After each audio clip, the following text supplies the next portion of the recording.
आज सकाळी कायरवने इतकं परेशान केलं की काय सांगू तुम्हाला. रात्रीच त्याला सांगितलं होतं उद्या स्कूलला जायचं नाही आहे कारण तुझी तब्येत ठीक नाही आहे. रात्री तर हो बोलला, पण सकाळी असा रडून दाखवत होता आणि हट्ट करून शेवटी त्याला पाठवावंच लागलं मला शाळेसाठी. आणि माझा मूड इतका खराब झाला होता ना की काय विचारायलाच नको. कुणाल बोलला, चल तुझा मूड थोडा ठीक करतो, बिग बिलियन डेज चालू झालेत, ऑफर्स चालू झाल्यात, तर काही गोष्टी बुक करायच्या होत्या, त्या केल्या आम्ही मिळून. स्वयंपाकाचं तर काही टेन्शन नव्हतं कारण कुणाल आज बाहेरूनच आणणार होता.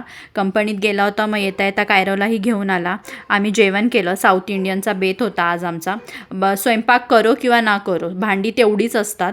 भांडी वगैरे धुवून आम्ही बाहेर जायला निघालो. एका ठिकाणी जायचं होतं मला दांडियासाठी ड्रेस बुक करायचा होता. तर तिकडे आम्ही गेलो होतो. खूप छान कलेक्शन होतं त्यांचं. किरण फॅशन डिझायनर म्हणून आहे. जे कोणी नाशिकमधून असाल तर तुम्ही नक्की जाऊन तिकडे विजिट करा. खूप छान कलेक्शन आहे आणि फ्रेश पीस आहेत, प्रीमियम क्वालिटी आहे. मला तर खूप आवडलं त्यांचं. खूप छान होतं. वेस्टर्न वेअर होते, परत पार्टीवेअर होते, लेहंगाज मल्टी कलरमध्ये खूप छान होते. मला भरपूर आवडले तिकडे कलेक्शन.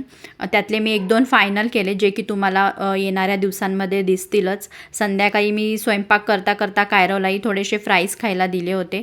तर असा गेला आजचा दिवस. व्हिडिओ आवडला असेल तर नक्की लाईक करा, चॅनलला सबस्क्राईब करा आणि इंस्टाग्रामला हा व्हिडिओ बघत असाल तर मला फॉलो नक्की करा. भेटूया नेक्स्ट व्हिडिओमध्ये. बाय.